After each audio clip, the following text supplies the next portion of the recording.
Hey, welcome everybody to the Creighton Women's Basketball post-game show.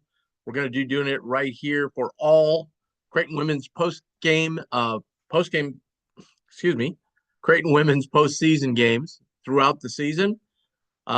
Jays with a huge win, 73-44 over Seton Hall. Uh, Big time win.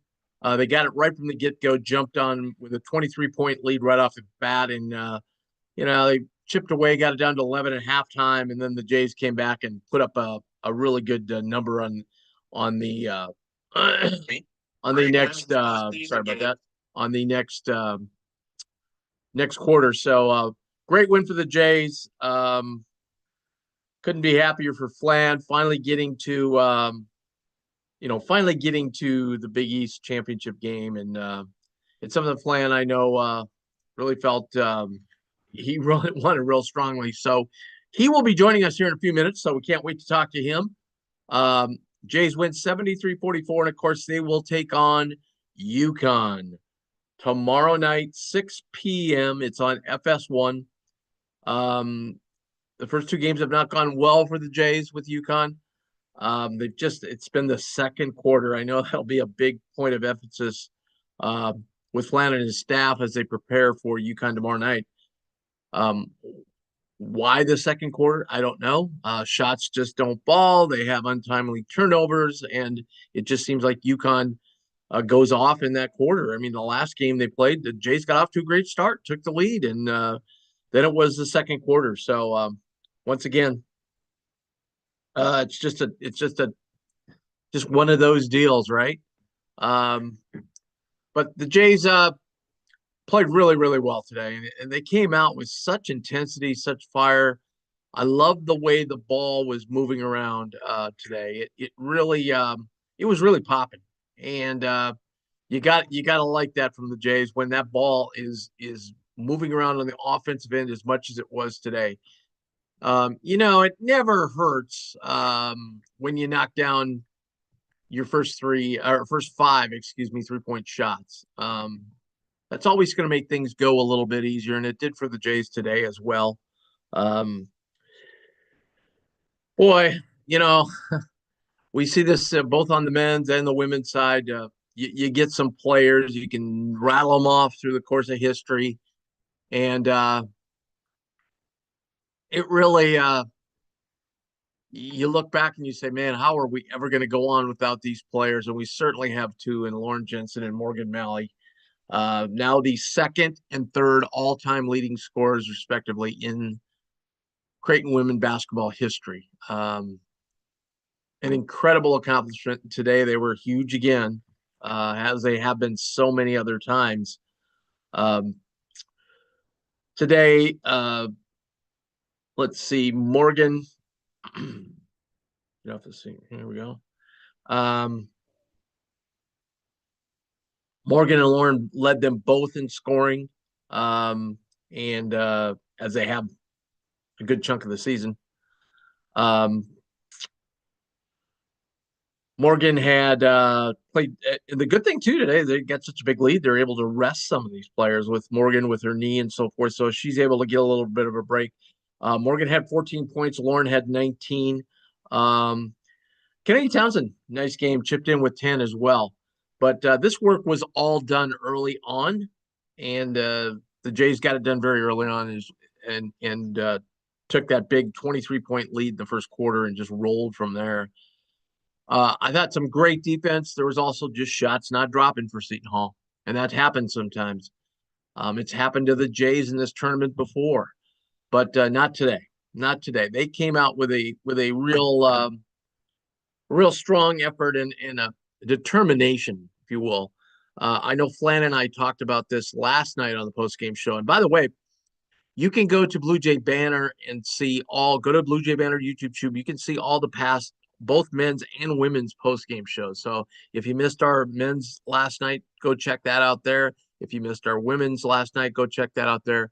And then, tonight's obviously will be in the YouTube channel as well. But we talked to Flan last night, and I said, these games are great if you win them, right? You never want to have a game like that and have that be your first round exit. And he goes, absolutely, because it gets you into the moment.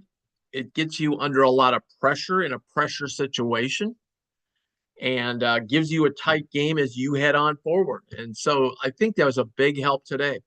I hope it will also be a big help tomorrow night when they play UConn. They've already felt that pressure of having to come from behind and pull out a win. And obviously in 10, 12 days when they play in the NCAA tournament, hopefully it will help them there as well. But just terrific night for, as I said, Morgan only had to play 26 minutes. Molly was only 27. Kiani was 26. It really balanced as far as the number of minutes a lot of these players played tonight. So Jays were strong in the stats. Shot 52% from the field, 52% from three, and just dominated throughout. Only had 6 free throws, only 3 of 6 today, but they only shot 6. So they had 7 second chance points, and they had 28 points in the paint, which is a staple of Flan's teams, and 17 points off turnovers, which is a big number. And another nice night from the bench, 22 points off the bench, and they're going to need that bench tomorrow to play at a high level when they take on UConn, because UConn can roll a lot of players out there. Paige Becker's obviously chief among them, one of the best players in the country. As we wait for Flan, let's talk a little bit about our sponsor. It's we've had a great relationship with RTI Threads over the last couple of years, and that relationship just keeps growing. And they've stepped up to sponsor this post-game show for the women's in the postseason, and we couldn't be happier. Just a great company, and so happy to be working with Katie and everybody over there at RTI Threads. If you haven't checked them out, please do. They have fabulous merchandise. Not only men's basketball merchandise, but also women's basketball merchandise. And if you go to Blue Jay Banner Twitter account, you'll see I put a link on there for where you can click on that link and see all the great women's basketball merchandise they have. So go there, you'll see different threads. They've got where they have general apparel and merchandise. They also have women's basketball, and also obviously Creighton men's basketball gear as well. I know my wife has gone on there several times and bought tons of stuff from them. Just a fabulous, and it's such high quality and such a variety. You can get all kinds of things there, t-shirt, jerseys, and so forth. So check it all out. That's RTI Threads. Go to rtithreads.com. Click on the different menu items that they have, as I said, for women, men. As far as sizes, they've got everybody's. They've got men's sizes, women's sizes, kids' sizes. They have it all. Just one of the more exciting apparel companies I've seen that have Creighton gear in a long, long, long, long time. So please check them out. RTI Threads. They're going to be doing a lot more stuff with Blue Jay Banner. Big supporter of our golf tournament. They have fabulous stuff every year they bring to our golf tournament, which is exciting. And we hope to continue that great relationship. So they'll be joining us. We'll be talking more about them. They're looking to maybe do some sort of specials. We hit the NCAA postseason part of the season. So check them out. We'll be talking about not only here on this show, but also on the men's show as well. So check them out. That's RTI Threads.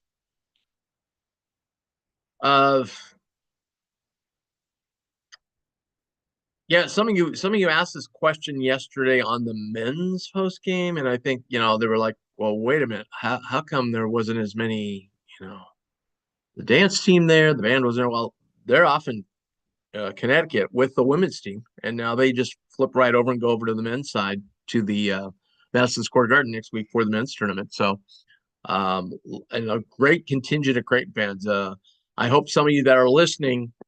No, we could hear you loud and clear over the TV today. It was awesome. But anyway, tomorrow night's the game, 6 p.m. It will be on FS1. I hope John Fan again is on the call. He's terrific. And the Jays take on UConn and Gio Ariema and that terrific team featuring Paige Beckers. What a way to end this. I think from seeding perspective, if the Jays were to, um, it's unlike the men's where the men's tournament smashed right up against the selection. The women's tournaments are far enough out, a lot of them, where the selection committee has a time to digest everything that happened. And I would think if the Jays put on a tremendous performance, win or put on a really good performance against UConn, I gotta believe that's going to help their seed. As I said, I'm a bracketologist for the men. I'm not a bracketologist for the women. It's a little bit different, but from what I have seen, I think the Jays are getting jumped by some teams from power conferences that just it's just not fair. Creighton certainly has the resume to be at least a 7 seed, and hopefully we can get that 7 seed because I think there's some nice matchups along the way that the Jays could take advantage of and hopefully get to a Sweet 16 or even Elite Eight as if we did a few years ago. But again, the big news besides the win today, Lauren Jensen moved into the 3rd place all time. Morgan Malley now 2nd. And we're going to ask Flan about that. Like, what's it like when you look back at this and coaching to the greats in Creighton history? I mean, that's just that's really great. I mean, just a fabulous experience. Flan will be very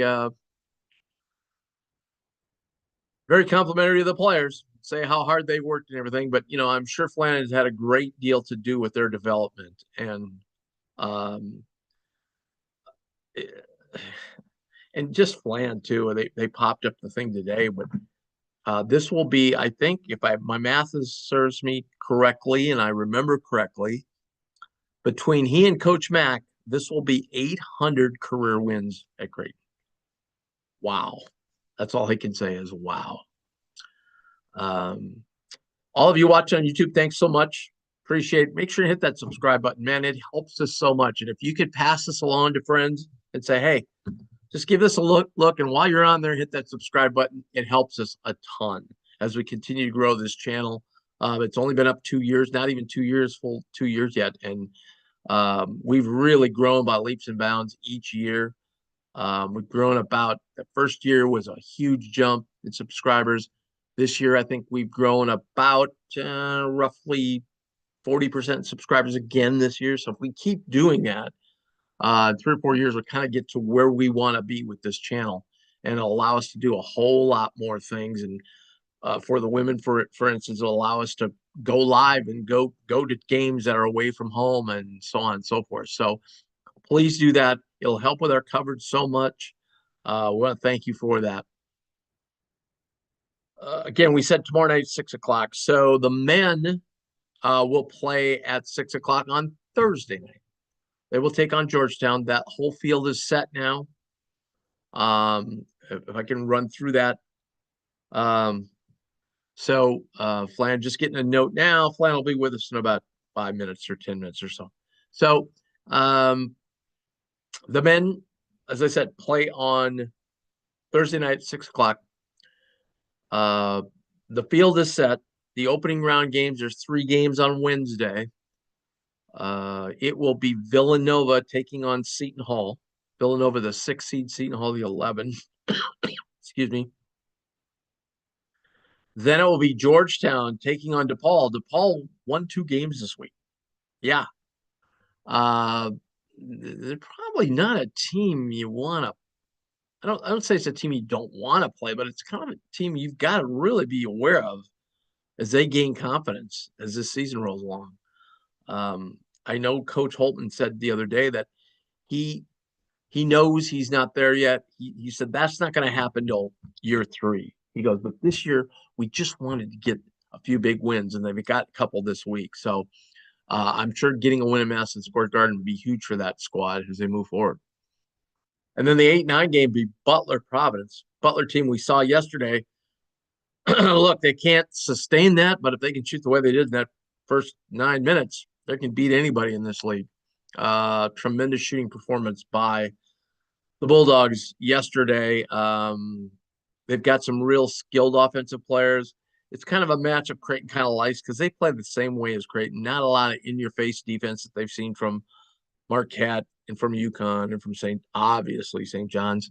Um, they like playing a little more freeform, and so does Butler. So Creighton really likes that matchup. We have a big matchup advantage down low. We play Butler, so they're going to take on a Providence team. I'm not sure where that team's head is at right now. I suspect Butler will win that game and then take on number one St. John's. We would play the winner of Georgetown DePaul game, and then the 3 seed, who is UConn, will take on the winner of Villanova and Seton Hall. Most likely Villanova. I'm telling you, Villanova generally plays very well in the Big East tournament. That could be one heck of a game. I would not be stunned at all if Villanova upset UConn. The only problem is that arena will be 60, 70% UConn fans. But Villanova brings a fair amount of fans with them. However, they're just not as good this year, and they really don't have any postseason aspirations. As far as the NCAA, they could obviously still get a bid, be one of the automatic qualifiers, as I should say, in that new Crown tournament out in Vegas afterwards. So that would be a great matchup. And then the 4-5 game is the one I'm really looking forward to. It's Marquette versus the hottest team in the league, probably the best team in the league over the past few weeks, and that is Xavier. They are red hot right now. And Marquette just hasn't been itself the last couple of weeks. So it'll be an interesting clash. A lot of athletes on the floor, a lot of really explosive offensive players on that floor. And the winner of that game is going to play St. John's most likely. And either one of those teams can give St. John's all they want. So I really like where Creighton is sitting at that 2 seed. You got a game you should handle, okay, in the 2-7. And then you probably going to play UConn, but there's a chance you could play Villanova. Either one. I like our chances there. Even though with a huge home crowd of UConn that's going to spur them on, I think we play our game and play one of our better games. I don't think there's going to be. I think we got a real good chance to take down UConn, and then if Xavier would happen to knock off St. John's, or either if we play St. John's again. I mean, we played them tough. We beat them once, played them real tough the second time in Madison Square Garden. So we play them there again. I like the way things would pair up for us. Once again, just want to thank. I can't thank them enough. RTI Threads, fabulous company. Katie over there runs the show, and she just does a great job. If you ever get a chance, come to one of our Infusion Brewing events that we had this year at the Infusion Brewing Company. If you didn't get a chance this year, make sure when we do it next time, you'll be blown away. They're awesome. Katie's there with all their merchandise. They sell merchandise. They sell stuff you can have the players sign when we have players there. And then, excuse me, obviously,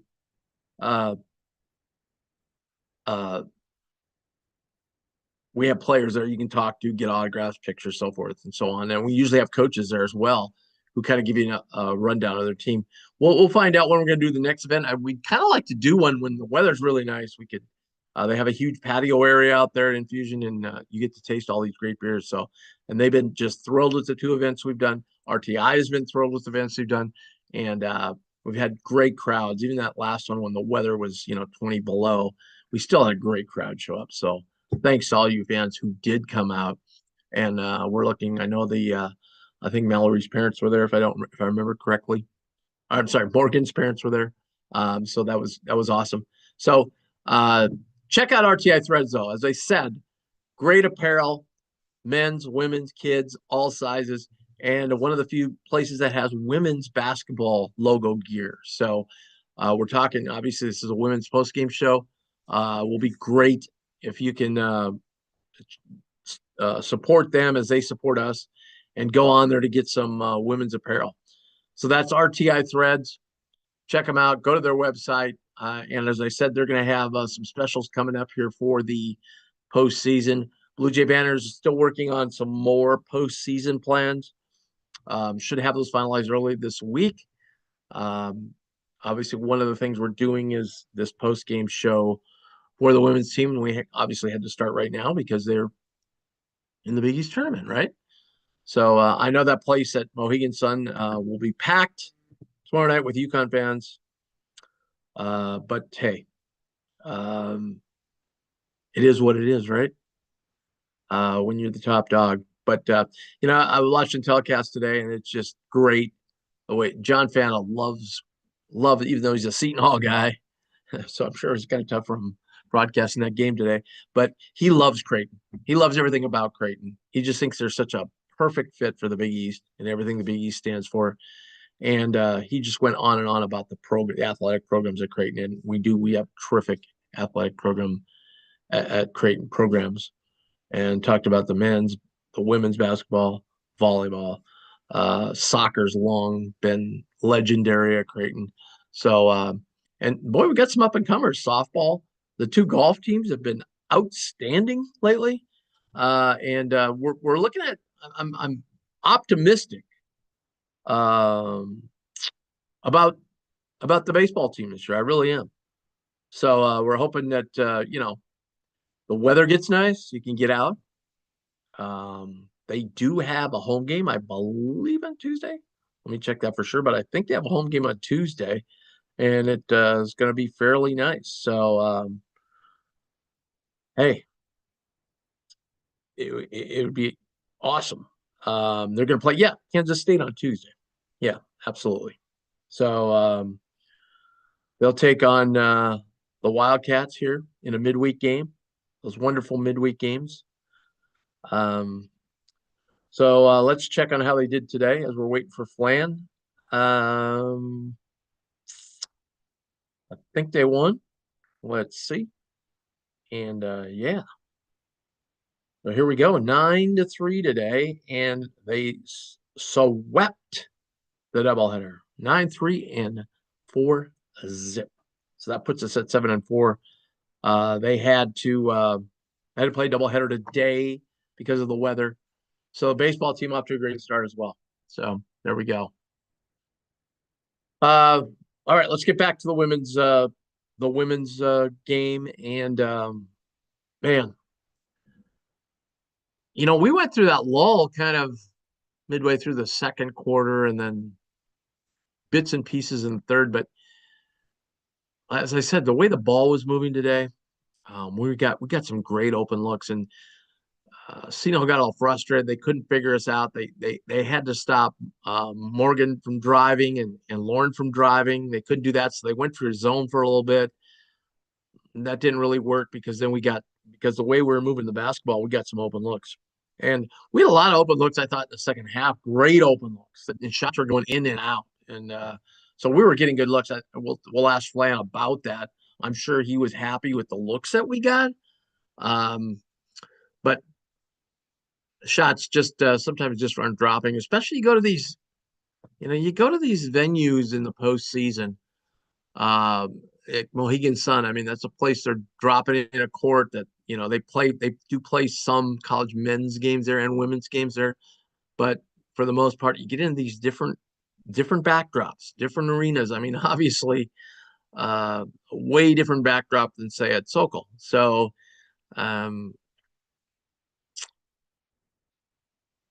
sometimes bad shooting nights happen.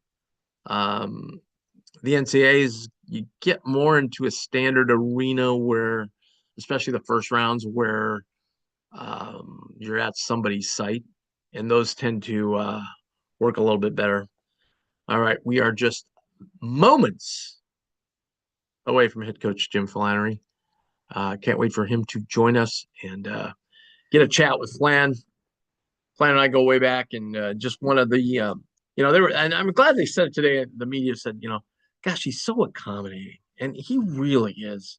Gosh, I don't remember one time when I've asked him for an interview or to be on our Blue Jay Banner show. I don't remember one time he said, "Gee, I'm sorry, I can't." One time he was going to his kid's game. Okay, I gotta interrupt your family time. But he is accommodating, and it's just so nice. Um, we've been very fortunate, Creighton, to have the kind of coaches we have that are so accommodating. They don't have egos. They just uh, they're just willing to do anything, especially if you're, in our position at Blue Jay Banner, we're trying to cover their team.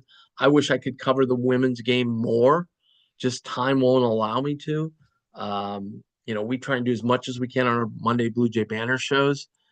And, um, like I said, I wish we could do more. I wish I could go to more women's games than I can. But my other duties prevent me from doing that. But um, he's just so accommodating.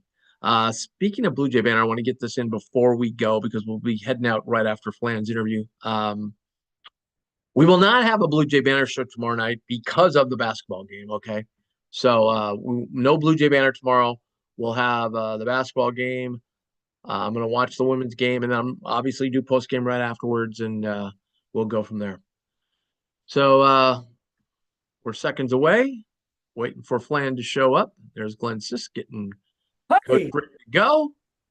And oh yeah, I see him pulling up to the podium right now. There he is, the right. head coach of your Creighton Blue Jays, Mr. Jim Flannery. Yeah, Coach, congratulations. thank you. Much easier than last night. No, Way less well, we stress. talked about that though, Coach. Remember, I said Yeah, I would have to say on postseason games I watched 75% when the much better seed plays a much worse seed in the first game, and it's a struggle. And but yeah, the better seed ends up winning a close tight game. 75% of the time, they come out the next game like the shackles have been lifted and play really well. yeah. Yeah, I mean, it was, first of all, part of it's how your opponent plays. I thought Georgetown played really well last night. Seton Hall is a good team. I don't think they played as well, but we got off to a great start. We kind of hit bumps again in the second quarter. The second quarter's kind of been our Achilles heel. Like Yeah. last night, we gave up 30.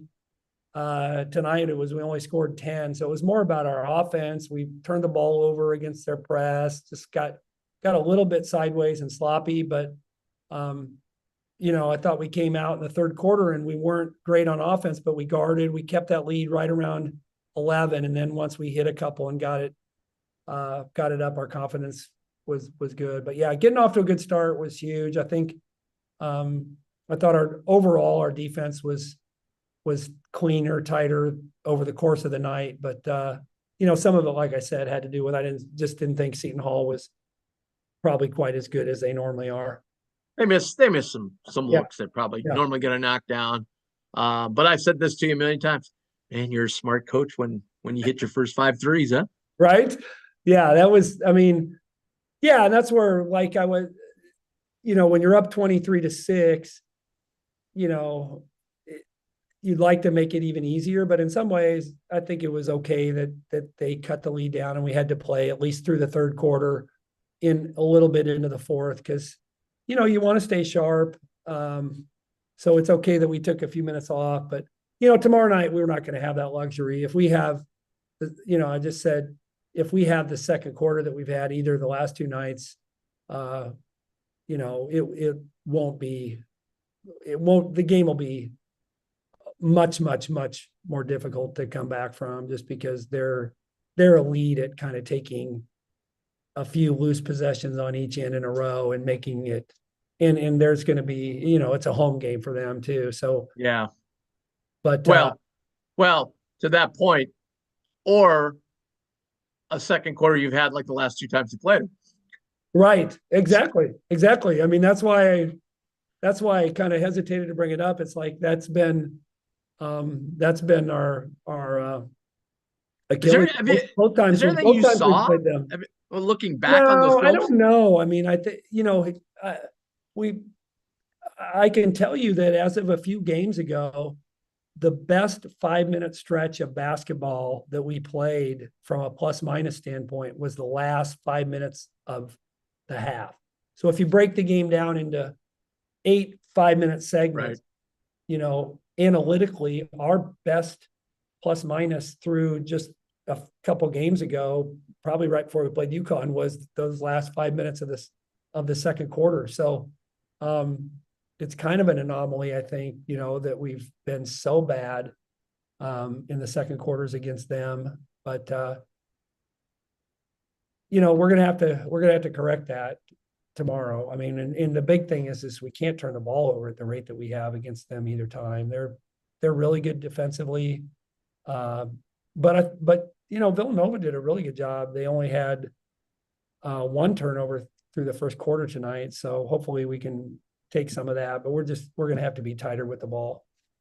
We're talking with Blue Jays head coach Jim Flannery. First, I gotta say, I love the pullover. Like when I first became a Blue Jays fan, like 30 years ago, everybody had the dark blue, like windbreaker. They were always dark blue. Like you go to a game and everybody had like the same color.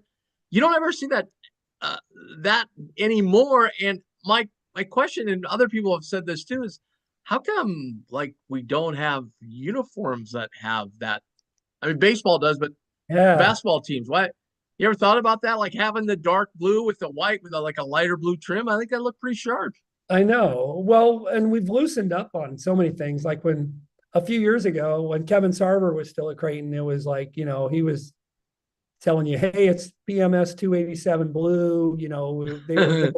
There was a lot more rigidity to what you could wear, other than, like you said, baseball and softball got to wear what they want. And usually the men would maybe have one gray, through the Doug years, they have a gray, but now all of a sudden it's like, it's a free for all with your color scheme. You can kind of wear whatever, and baby blues are in, but I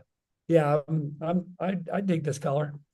Yeah. Well, I mean, now when you played, were you the baby blue era, or were you past? No, we were more kind of the mid blue. We weren't the baby blue era. Yeah. Yeah. I never But really, at least, hey Tim, I never really got my warm up off, so I could never really tell what color uniform was.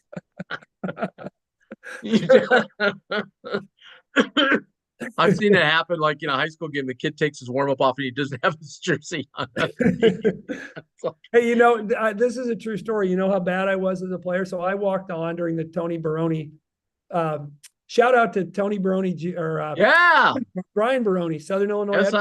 SIUE. SIUE. They had the first ticket to the dance, but shout out to Tony's youngest son, Brian.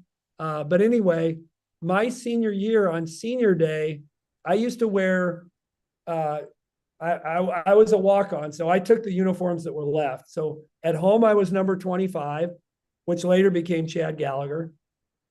On the road, I was 44, but my practice jersey was number 43. So I had three different numbers. And on my senior day, they put up a little thing and they put number 43, Flannery.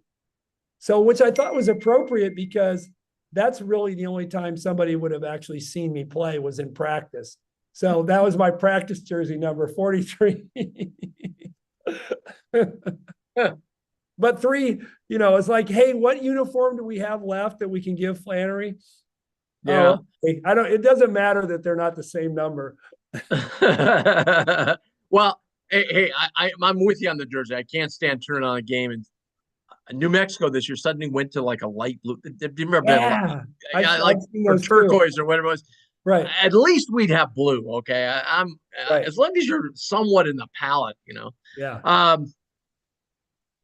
So what's it like? I know you probably don't have time to reflect on this kind of stuff right now, but my God, you coached the second and third leading scorers in Creighton history.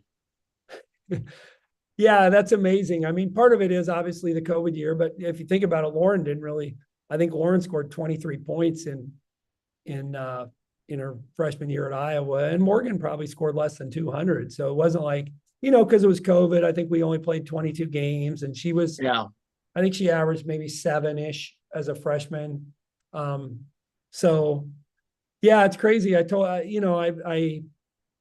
know that Morgan had already passed Connie, and that I think Lauren had tied her as of last night, because I made some comment about the countdown to Connie, because Connie had, been with us the last 4 Yeah. or 5, they know Connie. Connie stepped away and isn't coaching with us anymore. But Morgan, of course, knew that she'd already passed Connie. But I made a joke about the countdown to Connie with the way that those two had played last night. Yeah. You probably hey, Kennedy had a nice game today. Yeah, she did. And I thought that was big because to do it on in a conference tournament stage, it's a little different. I'm not saying it's not night and day, but there is a higher level of stress on your players. There's just a little bit more tension. So when you have somebody who's not a fifth year who can come in and play that way, it just bodes well for tomorrow night, but also for the NCAA tournament. I mean, because the stress is only going to get greater. But yeah, I'm happy for her. She did a good job. Yeah. The other thing that jumped out at me today was I really thought, like, a lot of times you get in these tournament situations and you can just things get a little, they know you really well, you know them really well, and you get on the offensive end. They know what you're going to do. Things get stagnant. I thought your ball movement today was awesome. That ball was popping. Yeah, thanks. I mean, that's one of the things we pride ourselves in is we, obviously, Lauren and Morgan are special players. They can go get a shot, like few others that I've ever coached, but we are still at our best when the ball moves and you get an opportunity to have a closeout, or you have a screen where there's a miscommunication and you've got an opening. So I mean, that's when we're at our best. And again, we've probably, the times where we rely on Lauren and Morgan a little too much is sometimes the time where we get a little stuck. And I thought tonight, their baskets came within the flow of the offense. We didn't run a lot of plays for Morgan. We didn't run a lot of plays for Lauren. Most of it was within our motion. Did you get a good? We talked about sleep last night with the time change. Did you get a good night's sleep? Oh, it was terrible, Tim. But the good news is, after a bad night, I'm pretty regular in terms of if I'm bad one night, I'm tired enough that the next night is good. And we don't play as early tomorrow. We play at 7:00 Eastern. But but with that hour off and and we just played Connecticut, so there's a little. I mean, I don't want to say there's less prep because that doesn't sound right. Hey, we don't need to prepare for UConn. Oh, you don't want Gino to hear that. But we did just play him, so the players, it's the things that we weren't successful at are fresher in the players' minds. Same thing with the coaches. The things that we had some success with are fresher. So, and putting the game plan together will be just a little bit less. There's just less adjustment based on the fact that we just played them. So two things, and we'll let you go. One, so when you don't play till late and you're out, you played today, now you're out. What's kind of the schedule for you? Do you go through a walkthrough? Do you go through a shoot around? What do you do? Well, yesterday we had a shoot around. Today we did not, with a quicker turnaround, and tomorrow, just because the thing is, Morgan hasn't been practicing a lot with her knee, so it just, to me, it's like what we'll do is we'll foam roll. We'll have our strength coach and athletic trainer kind of take him through some stretching, some yoga. I know, Tim, you're into yoga. Oh yeah, big yoga guy.